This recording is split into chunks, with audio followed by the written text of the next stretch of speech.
Hey, how you guys do? You ready?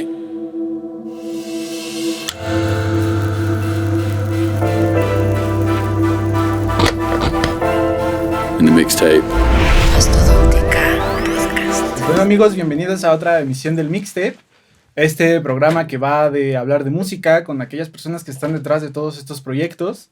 En esta ocasión tenemos a una banda especial que estará presentándose en esta edición del Corona Capital. Y bueno, desafortunadamente por cuestiones de espacio no podemos tener a los 5, pero tenemos a 3 de ellos, Jeremy, Devin y Wes, de Brigitte Calls Me Baby. How you doing, guys? Great. Glad to be in Mexico City for the very first time. Dude, I was just telling Jeremy that I saw it was Zach, right? The dude with the Jack. Yeah. With the makeup. Well, and it made me feel like your looks are like we are in time traveling or something, because it makes me feel like I don't know, I'm interviewing I told him Robert Plant or those dudes from that era. So you're telling me that you've been only here like 18 hours? Yes, the two of us have only been here. And you've been here 4 days ago. Yeah, right? yeah. And is it your first time in Mexico? The three of you? Yeah. And as a band too, I guess. Mm-hmm. Yeah. And how do you feel? It's great. Yeah. It's very, very cool. I've loved it, yeah. Do you have any expectations? I mean, you told me that... Yeah, well, I told people we were going to be playing down here, and so many people said, you got to go down early and try all the food you can try. It's a great food city, and they were not wrong. What have you tried? Meals. Oh, it's tough to name them all, but I've had every taco I pass, I'll try one of those, and eaten some great ceviche yesterday. Yep. Yeah. Do you have any recommendations? No, not at all. I mean, I like to call myself, I love food. Mm-hmm. And it's like, whatever I can eat, I will eat it. So, not in that way. Sure. But I get it. You really can't go wrong here. At least I haven't yet. So. Yeah, okay.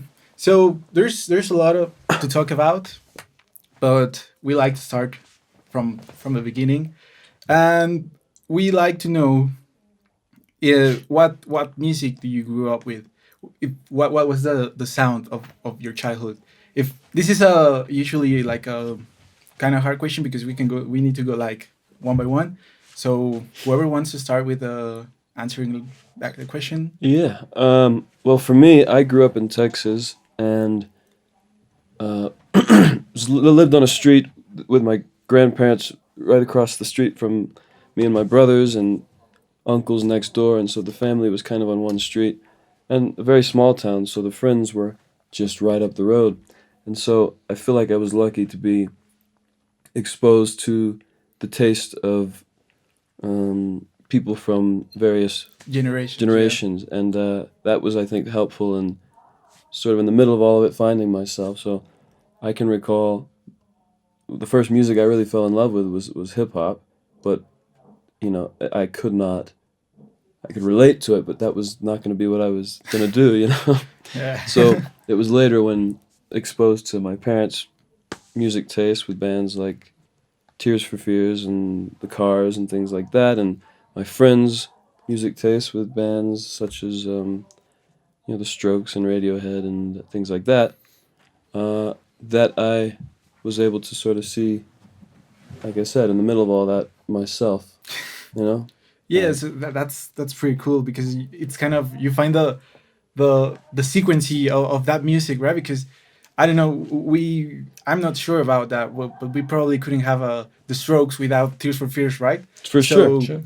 That you and I think we're coming up next to that, but Brigitte, I think he follows that line, so you're like in the... I love to hear that. Yeah, it's all certainly a lineage, and there's something to be, I think, derived from all of it, you know? The common denominator for me is a unique, charismatic vocal, you know? Yeah, that's actually true. Yeah, that's always what I look for. And if it's authentic, I think I can appreciate it, even if it's not technically good, you know?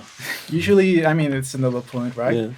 And what about you, I don't know, Eddie or Jeremy? Sure, it's a similar thing for me. I loved hip hop at a young age, and for me it was sort of seeing the things that they'd borrow from previous music, and that sent me back from the 2000s back to the 90s, back to the 80s, 70s, and sort of discovering the lineage there, and then sort of getting lost in each decade as I grew up. I sort of went backwards, and yeah, you find things that you like from each era and each genre, and for me, it's the through line is anything with a lot of character, anything that's really, I don't know, if I feel something right away, I think there's something There's to something. it. If I have to think too much about it, I don't like to do work when I'm listening.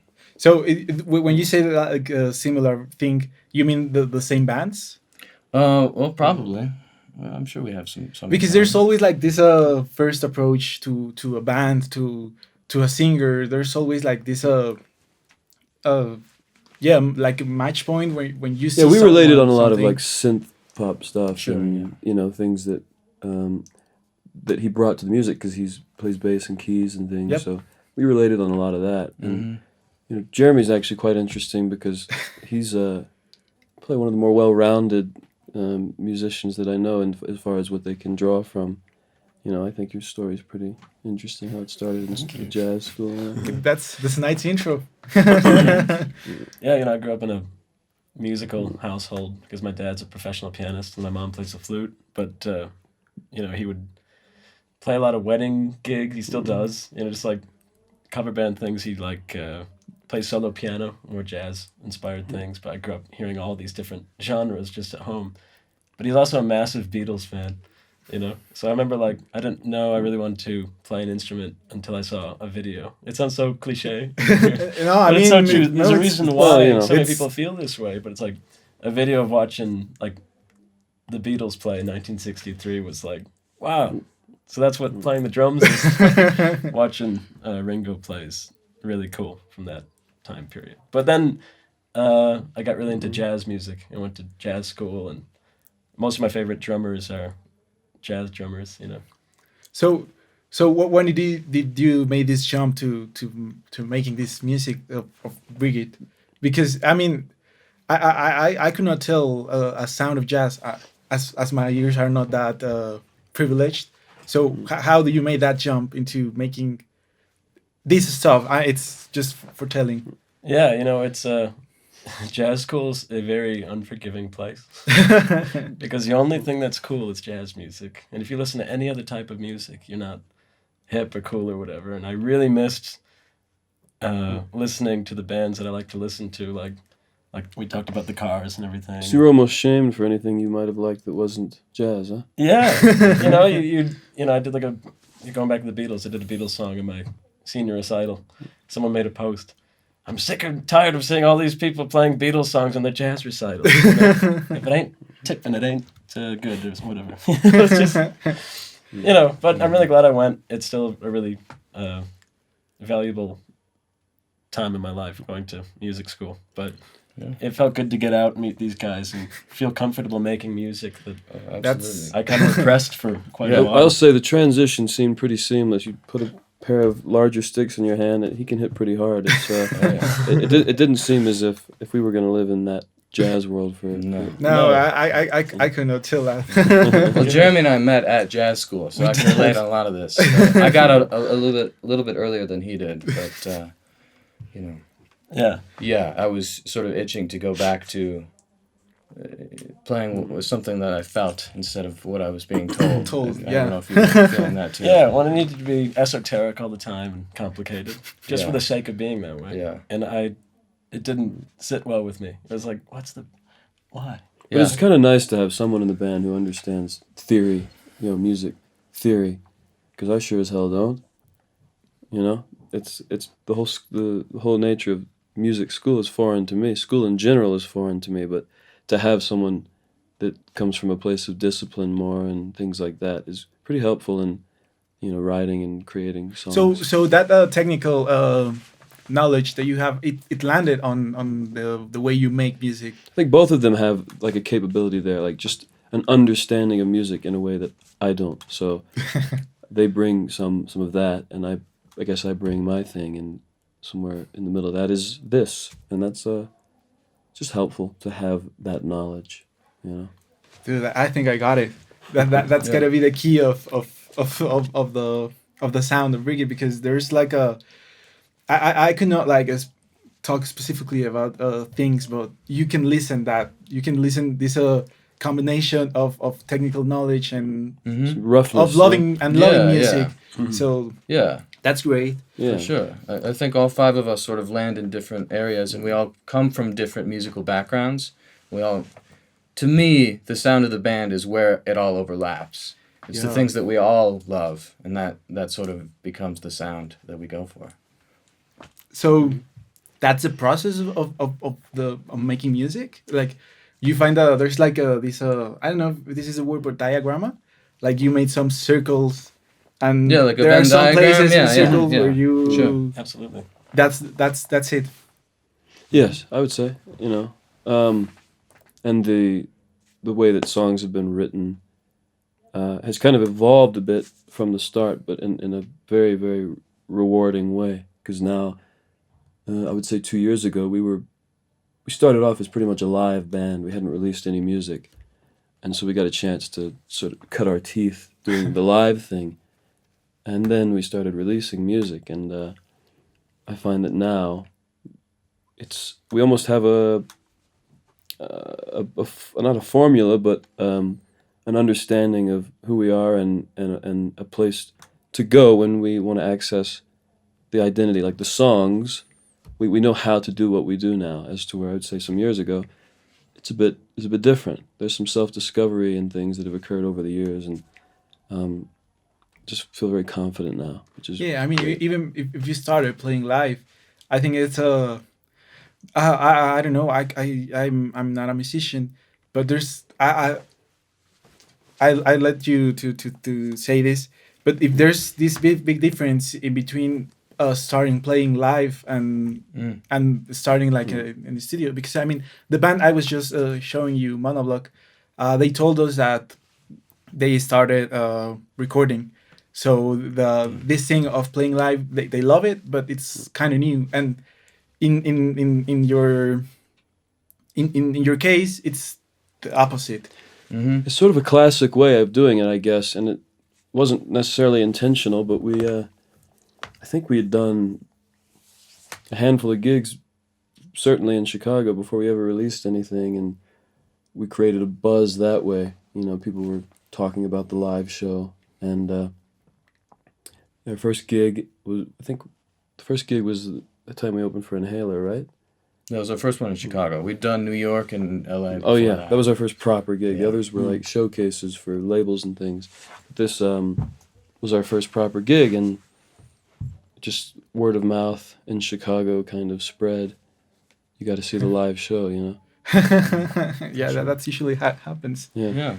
I think the other thing with it starting live is in a live show you have to develop a trust with each other. And I think sort of being thrown into the fire and Yeah, it's you have to work it out, and that sort of transitioned nicely into the studio because we know we can work you together. already knew what to do, and we know if we all just sit down at our instruments, something good's going to happen. So you can always fall back on that. You don't have to sort of Well, not build it from the always. ground up. Okay, so coming backwards again, you already told us what you grew up listening to, but do you remember this exact point where you decided to pursue a career in music? For me, I just remember being probably like 12 years old and thinking, I don't know how or when, but I know I will. And I didn't see a clear path forward, because where I'm from is, like I said, it's a very small town and pretty closed-minded, and I knew I had to get out of there. But yeah, I just remember thinking, I don't know how to do this, I don't know when I'm going to do it or anything, but I will. You were gonna. Yeah. So I must have been like 12 years old, and just from then, everything was centered around this. I must have been seven or eight. Seven. I don't know. It's really all I've ever wanted to do. There was a period where I thought, oh, I can't do that. Like that's that's like being an astronaut or whatever. It's nobody actually gets to do that. but Turns out it's actually harder than being an yeah, astronaut. it might be. It might be. I mean, yeah, because So many people Yeah, are trying to do it. yeah, the astronaut you Yeah. have like a specific way to do it, Yeah. and like specific requirements. Yeah. Sure. But for being a musician, it's like, and there's like, yeah, as you told, there are so many yeah. trying to go, and yeah, it's Yeah. People don't, with their taste, they often don't lie, you know? They either like you or they don't, and no one's going to fake like they like you for your own ego's benefit, you know? So, it's nice to see that a vision we had is actually paying off and people are liking it, you know? I always felt it was possible, but it's nice for it to... it's like getting into the first time you get into a rocket. Yeah. Sure. Yeah. Pretty much. And what about you, Jeremy? Yeah, you know, I ever since I was a kid, you know, being around my dad. Yeah, especially, yeah. it's like it just seemed attainable through that, but not in the way that I expected it today. I never dreamed that I'd be able to play in a band with some of my best friends, with playing original music, just touring around, and you know, I always thought it'd be more like, oh, you know, I'll play around town, you know, do some, you know, teaching and stuff like that, which is still fun to do, but this is much. To me, And- it means much more. It's just And in your Yeah. particular case, if you wouldn't started playing at Brigitte and find Devin and Wes, what do you think you were doing right now? Because you definitely would do something about music. a lot. I'd be doing a lot of stuff. I'd be getting sick of real quick. That and a whole lot of teaching for sure. Yeah. So and talking about teaching, would you like to teach? Yeah, you know, I've had students over the years. You know. Oh, you have a. I have, but it's just, you know, my. Do you have your Jeremy Academy? Well, he has that, but it's a different thing. Yeah, right. You don't know about that one. Yeah. No, I'm kidding. But you know, it's yeah, it's you know, my life would be a lot more boring. I think. I do think that. I'd be on the streets or something. I think we'd share a tent on the side of the Yeah. road. I never allowed myself to have a plan B, which has been kind of scary, you know. But I mean, it's a gambling. I was just Yeah. recently talking with someone, and this thing is gambling, or is it everything, or you don't do it at all? very true. Yeah. Very true. There's no half in, half out. It's like it's gonna humble you. It's gonna show you that, you know, especially early on, you're no one cares. You know, at the beginning, truly, you're starting from nothing. No one cares. You have to show them your worth, essentially, and you know, it can be grueling and humbling and all those things, but it's worth it. Yeah, and even the greatest ones, they have hard times. For sure. Yeah. So there's got to be hard times for you Oh, in certain point of your history. Do you remember any of them in which you became it a good time? Like, Very well. I remember a lot of the hard times. Yeah. There was a time when well, I won't mention any names in this story, but I'll tell the story. There was a management team that we were meeting with, or I was meeting with at the time. This was years ago. And it was a pretty highly respected one, you know, and flew to this particular city to meet with them, and sat across from them and was told, this is not for you, and you should figure something else out. And it was kind of devastating to hear that from yeah, a sort of respectable... figure in that. Yeah, and so I went back home and like got depressed, slept for about 4 days, convinced myself during those 4 days that I was done, and then woke up on the 5th day and thought, well, I don't know what else I'm going to do. So I kept going, and essentially I realized at that moment there's no obstacle that's actually going to deter me from the pursuit of this.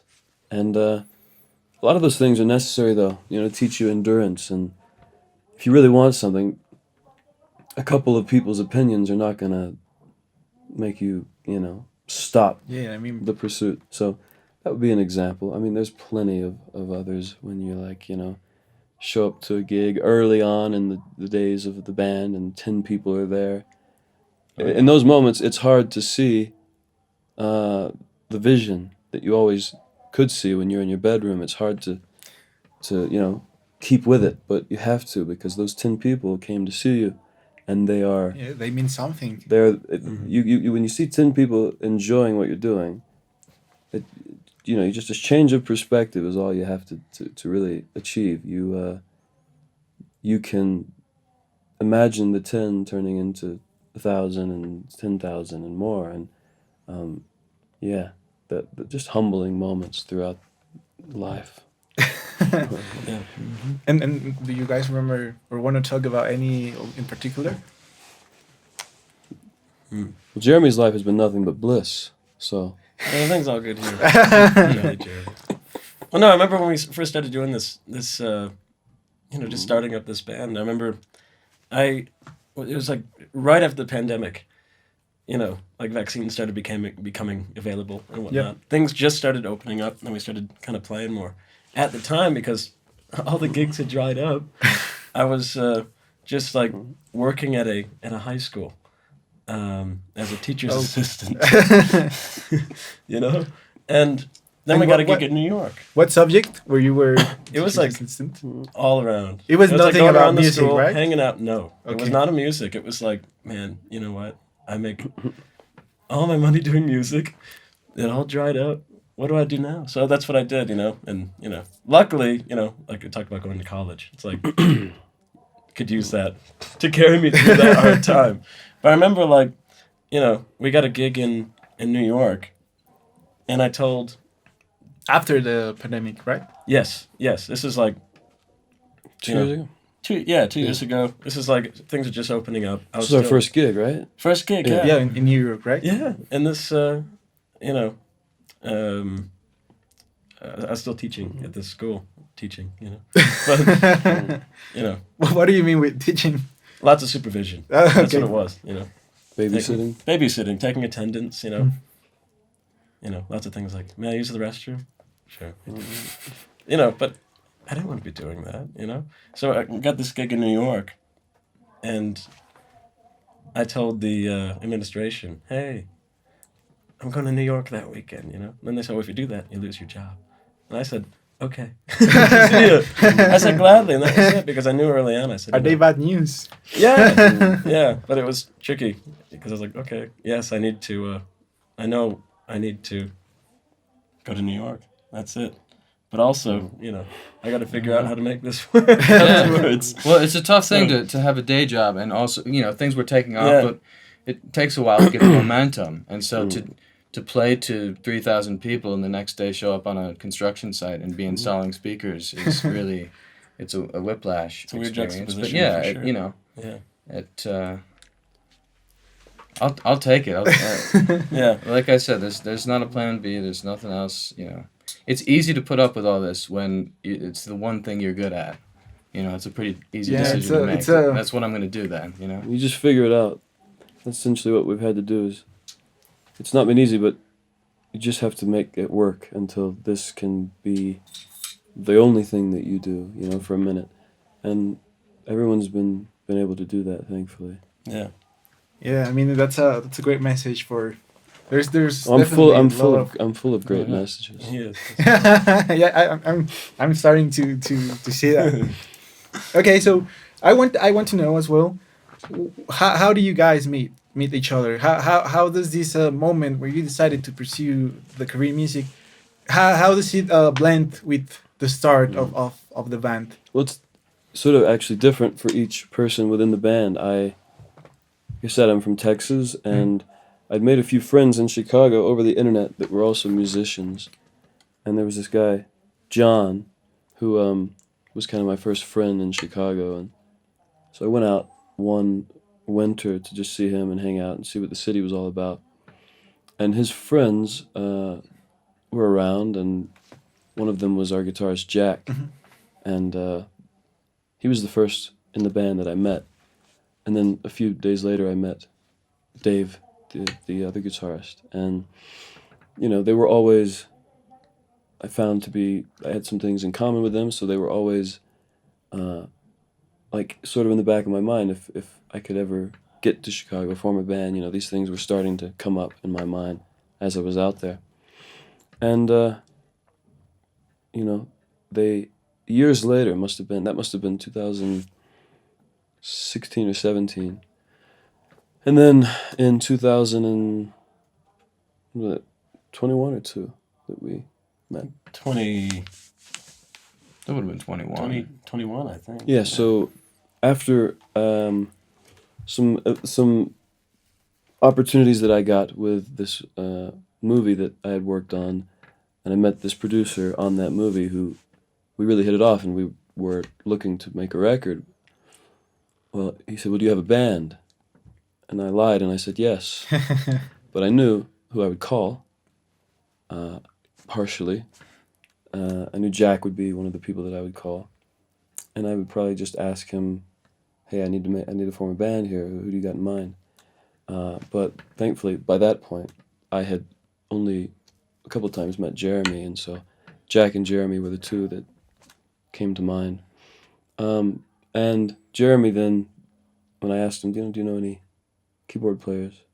Anyone who could play synth or any of that stuff? He said, "Yeah, I do know someone," which was Devin. And so the band really just started to come together that way. And Jack, obviously we needed 2 guitarists, and I asked him who he thinks we should use, and we had our original guitarist that we recently parted ways with, and now we have Dave, who was a part of that mix of people that I was hanging out with. So organic, pretty much, just through friends and mutual friends and meeting people in Chicago. But yeah, I don't think without Chicago, I don't think the band would exist. Because where I'm from I had one friend, 2 friends, but one friend that was musical, and we would not have made a great band together. I'll say that it just wouldn't have worked. He would have eventually. I don't know. He's like a punk and heavy metal guy, and we were just the 2 that had the most in common in my small town. But going to Chicago changed everything, and is the reason this band exists. Okay, so you talk about a band, but you say that you're like kind of your view was of the frontmans, right? Yeah. You never thought about obviously there's I don't know. We talk about a lead man, like only him, but there's always people behind him supporting him, even if the name it's only him. I don't know, like Elton John, like I don't want to say his name because we're coming up next to that because it's, but Elvis Presley and all of that thing. You never thought about like being you? Just, you mean being like Yeah, like only Wes Living's. Not having a band like. Just like a solo thing. Yeah. I see. No, because I always admired bands, and I thought the camaraderie of all that, was really appealing to me. Because sort of when you're on your own, I think there's a stigma around it, and it was too clean for me. Like, you know what I mean? The idea of like it's like a pop star or something. Yeah. Parts of that appealed to me for sure, but it just felt too clean. I always wanted to be, like we mentioned the bands like Interpol and the Strokes and things like that. Just felt cooler for some reason, Yeah, And, it definitely. yeah. Is. So that was part of that reason, but I definitely always wanted to be a front man or a singer because I don't know, the idea of me holding a guitar on stage or something feels wrong. Yeah, I could get it. So when you did this first gig in New York, did you ever thought about what was on your mind? What you were playing and you were just there as a band. Do you remember like the feel that you had like this is the momentum, this is That at that point, that was maybe one of the worst gigs we ever did. There was a lot of like, fumbles and things, and so it certainly didn't feel great. I think we were just. To be honest, I think I just met you a month before. Yeah. So I was still Like getting to a know few them. weeks before. A few I weeks think, before? Yeah. So yeah, I mean, it was exciting because we were playing the Mercury Lounge, which is where like the Strokes started out Yeah. in New York and things. So that was exciting, but you know, I remember us all walking away from that gig thinking, well, we gotta rehearse this thing Yeah, more, you know. yeah. Oh, for sure. Yeah. I think people could see elements of promise, but after that, we just kind of hit the ground running with playing a lot, and now. You know, we've done so many gigs together that it's sort of just like breathing out and breathing in, you know. Yeah. Mm-hmm. I'd be curious to see footage of that Yeah. show and compare it to where we're Do at you now. do you have it? I don't. I've I got an don't. audio recording of the whole thing. Oh. Yeah, we won't listen to Yeah, that. it's not. Let's do that. Let's rip it. Then. Oh, yeah. That was more of a rhetorical question. Yeah, we don't need to listen to that. And how do you feel right now compared to that New York moment? I mean, have you heard about there's I usually don't like to talk about this, but there's Mexico has a fame of being a country that listens to a lot of music. Hmm. We recently had in the studio Rats Cavies from the Dam, and he was telling us that he was very surprised when he noticed that in Mexico they listen to The Cure, they listen to the Smiths, they listen to Radiohead. They I don't know what he was exactly thinking, but he probably thought that in Mexico we don't hear that music. I mean, so have you ever heard about Mexican crowds or Mexican, or what is it like to play in Mexico? I mean, Absolutely. you talk about some points that people told you that Mexico's. Yeah, I've only heard great things, so I was very excited to come here. And all of those bands that you listed and all the bands that I've heard are very big still down here, are a lot of our favorites. So The diversity is obvious. You look at the festival lineup, you know. I said this in an interview yesterday. There's an open-mindedness to music here that is less predominant in America. You know, there's no fear in embracing things that maybe in America people would look to the left and right and see if their friends are liking it before they embrace it, you know. Oh. And I find that to be very appealing. And like I said, it's very clear in the festival lineup that there's an appreciation for all kinds of music. And for us, who have been uncompromising in our identity as a band, it's nice to be welcome here and feel like embraced, and the thing we do is they're open to, you know. Yeah, that's definitely true, because when people go to a festival, they go like, of course you don't get to know all the bands on the lineup because it's hard, It's a lot. but you go with an open mind of I mean, being open to what you can hear. It could probably like you. Curiosity. So yeah, it's definitely a big chance for a lot of bands. So yeah, so you're excited for it. You're up to it. very. Very excited. Yeah. That's good to know. Okay, so how do you got the news of how did the band receive the news that you were playing at the festival like this? I feel like we've known for about 10 months or so now. Yeah. Our agents were always saying, we have to get you guys to Mexico City and Corona Capital, and I hadn't heard of it, but our agent Jackie was just always mentioning Mexico City and this festival, and the way she made it sound was as if it might be kind of difficult to land the gig, because it's, you know, sort of a prestigious thing. And that was 2 years ago that she had mentioned that. And so when we finally got the call that we got the gig, you know, it's just been sort of excitement and anticipation ever since. and do you guys have already watched the lineup? Yeah. Oh yeah. And I mean, it's not I don't know, but how do you feel to get your name in between that particular name?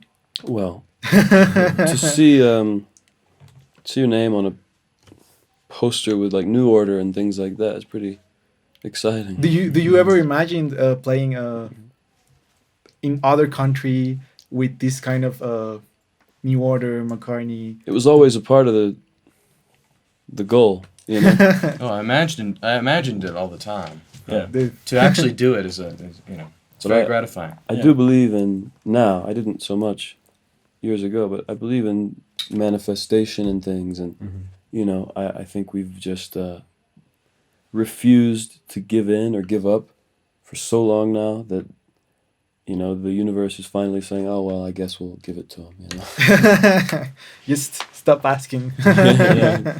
I knew we were gonna do it as soon as, I don't know, we started playing all together. I just had a feeling about it. You know? Yeah. When we went to England, the first festival we played, you know, it was The Strokes, Girl in Red, Angel Olsen, the Yeah Yeah Yeahs, all these great bands and artists, and you know, you could just see that things were moving for us, and we were suddenly being in mentioned in a group of names that just was really flattering, and it felt like there was some movement, and then we were, you know, really going for it without any movement at all. So when you start saying those things, it's a breeze. It's really easy to just be like, all right, let's do this. Well, it confirms that feeling you had in your gut all along. Yeah. I always thought, from the first time we got in a room together, I'd been looking for something that could, you know, propel me forward and sort of, I could achieve my dreams. And I thought, nothing's promised, but if it's ever going to happen,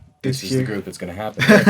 It's great to see that I at least wasn't entirely wrong, and I think we've sort of proven that. So, Yeah. Okay. So I just told you that when at least when I first heard the Brigitte music, Brigitte Calls Me Baby, I felt this like thing. There's like a timeline in music, as I was telling you, and usually from that music and timeline, there's like a certain, how do you say it, like ramifications? Is that correct? And there's where other genres or other style music born. But I feel Brigitte follows that line of like the main, I don't know how to say it, the main music timeline. If Sure, you I see what you're saying.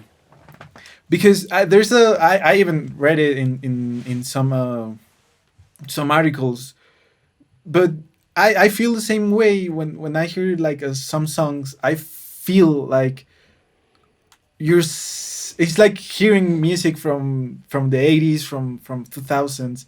It feels like if you bring I don't know, the golden age of Morrissey, the golden age of Robert Smith, even as I told Elvis Presley. So how was the search for that sound, or do you ever search for it, or it's the thing you grew up with, and it's like a normal thing to do? It's like your... Yeah, it's a great question, because what I think is the best when you create the best songs and music and things, you kind of get out of the way and just allow what's authentic to come out. And I think the pursuit of how you're perceived is pretty it's futile. You can't control it. One person will think that we sound like the Smiths, and the other will think that we sound like, Interpol. And in the early days of a band, there are comparisons thrown at you, and it's inevitable. So for us, it just involved a lot of getting out of our own way, and instead of trying to manipulate how we're perceived, just doing exactly what we do authentically, and the people who like it will like it, and the people who don't won't. And so there's very little thought in our minds of how do we appeal to this group, how do we appeal to that group. It's just, this is who we are, for better or worse. You like it or you don't, and thankfully people have enjoyed it. So I think, like I said, it's a lot of that. It's a lot of... So does these comparisons are do you think they're bad, or no? Because it's quite flattering, really. I mean, you're talking about some of the greatest voices of... Yeah, I mean, they're putting you besides those names, and it's flattering. I mean, I would far rather be mentioned in those groups than maybe like I don't know. Never mind. Because next I want to talk about two songs that caught me like immediately. The first one is Palm of Your Hand. That I think it's a song that could possibly even be in the Kiss Me of the Cure. I know it's a comparison, but I just felt that, and I want to know the history of that song. Sure, yeah. And that was, I remember this kind of vividly because it was very organic. But we were on a FaceTime call. I was in Texas, and I think it was you and Jack. You were, right? You remember this? Mm-hmm. You were like working on some other song. It might have been Going Out of Style or something. Mm-hmm. We were trying to get a song right that we were potentially thinking about putting on the record. And I could hear this dissonant guitar thing that someone was playing, and it was what inevitably became the intro riff to Palm of Your Hand, but somebody was just messing around, and I could hear in there something. And so I just was on with Jack, and I said, I've got to go. And I hung up the call and picked up a guitar, and Palm of Your Hand was written 20 minutes later. And I think in those moments is when you really know, okay, that quick, that fast, lyrics, melody, everything. And then we got in a room, rehearsed it once or twice, and then it was clear that there was not much work left for the song. And the next night we played it when we opened for Muse in Chicago, and that was the first time we played the song. Mm-hmm. So that, I think the reason I love that one so much, that song, is because it was painless. You didn't have to. It flew, right? There was no, I didn't have to will it into existence or force it or any of that. It just happened, and that's what you can't. And when you guys hear it the first time, do you imagine this that people would have told that it sounds like if it's goddamn Robert Smith is singing?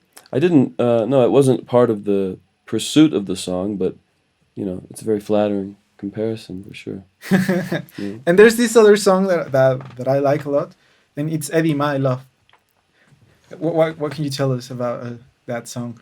That was actually the first song that was Yep. written for the record, I think. And that was written in 2021, so before I'd met Devin. Actually, I had a conversation with the producer that I mentioned earlier, that we were working on that movie, and he was like interested in wondering if I wrote songs, and I did, but there was nothing I was overwhelmingly wanting to share with him. And so he said, do you write? And I said, yes. He said, do you have a whole album written? And I said, yes. I didn't. And so he said, well, when you get back, I was in Nashville. He said, when you get back to Texas, send me some demos. So I didn't have any, so I picked up a guitar and was scrambling, and Eddie My Love was written in that moment, which, I, again, appreciative for those moments when your antenna is in the air and you catch the idea. So I think pressure, for some reason, I work well under pressure. It's like if there's a deadline or something, and I have to write a song by this day, it will happen. And what happens if you don't have a deadline? Then I can just kick the can down the road and kind of procrastinate and things. But that was written in Texas, and actually the friend I mentioned earlier that I don't want to mention. Well, he wrote the intro riff to that. We were sitting around. I had the song, and he was just playing around. He wrote the intro riff, so I guess all these years of knowing him resulted in something good. I recently just watched a West interview, and you're really into, or I don't know if you still, but into French movies, right? Yeah. And I was hearing that they made you this joke, or you made this joke about cinema. So, how do you combine the music with movies? I think it's just like specifically with French movies, as you mentioned. There's a constant refinement and style, fashion, sophistication. Like there's just an effort in everything they do, the way they dress, the way they speak. It's all romantic and pretty eloquent, and that was the attraction to the movies for sure. Like Alain Delon, who recently passed away, was a French actor who I took a lot of inspiration from in regards to the certain aesthetic things in some of his movies. So it's more influenced the aesthetic than it has the sound. You know? And do you guys, Debbie and Jeremy, do you like French movies too? To some degree, yeah. It's like I love the movie Eyes Without a Face. Eyes Without a Face. It's really spooky. I haven't. I'm not really into French movies, but just wanted to know. That's like early 50s. I actually just recently watched that one, actually. It's good. Yeah. It's the one where she's like got the bandage on her face, right? Yeah. Yeah. Yeah. She's all... I saw, like, I was just, you know, right in time for Halloween, I was looking for something spooky. Like a few weeks ago. Costume. You were searching for costume? No. Just like spooky. Some stuff to, yeah. To watch. It's something to watch, and I saw the cover of it. I thought, I'm gonna watch this. It's eerie. It's really eerie and really well done. But yeah, like all the stylings you're talking about, they're all in that as well. Yeah, there's a lot of that. And you, Devin, do you? No, they're the cultured ones. I watch buddy cop movies. Okay, so just to wrap this up, do you have we at the end we leave the recommendations of, I don't know, you want to drop music, you want to drop movies, you want to drop series, you want to drop books. You Yeah. can go ahead. This is your camera. This is the people watching. Right here? This is the people listening. Huh. Great. You have to think, because there's a lot. And of course, Brigitte Calls Me Baby. You gotta hear them. Definitely. There's this band. They're no longer with us, but we've got a wealth of a catalog. Hers. Have you heard of them? Hers. Yeah, I think. I think they're really cool, and unfortunately had a terrible end. But they left some great music, and if you haven't heard Hers, I would recommend that a lot. Yeah. Anything? Yeah. Well, for me, you said watch, and I immediately I go to Prince live in Syracuse. That for me. What? Prince live in Syracuse. It's a concert Prince. film. Okay, yeah, Prince. Yeah. And for me, seeing that was, it's very different from anything we do, but just seeing the energy on that stage is so pivotal for me, and just the eclectic talents of that whole band. It's a phenomenal concert. Yeah. Let me think. Just off the top of my head, it's like one of the YouTube videos I think I've seen more than any other one. It's like James Brown on the Tammy Show. Yep. It's just like, it's amazing, man. Yeah. And that's not the only James Brown video I like. There's another one I enjoy too. But yeah, that one is absolutely incredible. Very inspiring. Yeah. Charisma. Yeah, absolutely. And talking about music, do you have a Jeremy, Devin? When you were in a plane, what do you listen to music? Do you watch movies? On the way here? Yep. I listened to Depeche Mode on the way here. Violent. Yeah, I just You watched the downloaded. movie, right? Yeah, I did watch a movie. Which Yeah. one? I watched. Yeah, he's got a tattoo of it. You know, we love classic movies. I think the first thing we bonded over was probably just movies. Like I think it was actually, it was David Lynch. David Lynch, We love yeah. David Lynch. He's great. But and he's got a tattoo of the Wild One on him. Yeah. The Marlon Brando one. I've never seen it. I've been meaning to watch it for years. So I finally You watched did? it. And do you like it? Yeah, it was fun. Yeah, that's early too. Yeah. Yeah, it's old. It's really old, so it's funny. It made me laugh. Yeah. Okay, so it's been a pleasure. This Likewise. is the mixtape, elMixTape.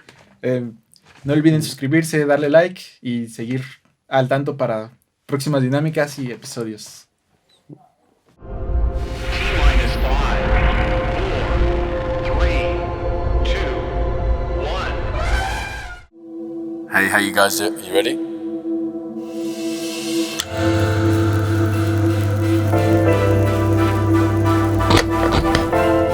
In the mixtape. Es todo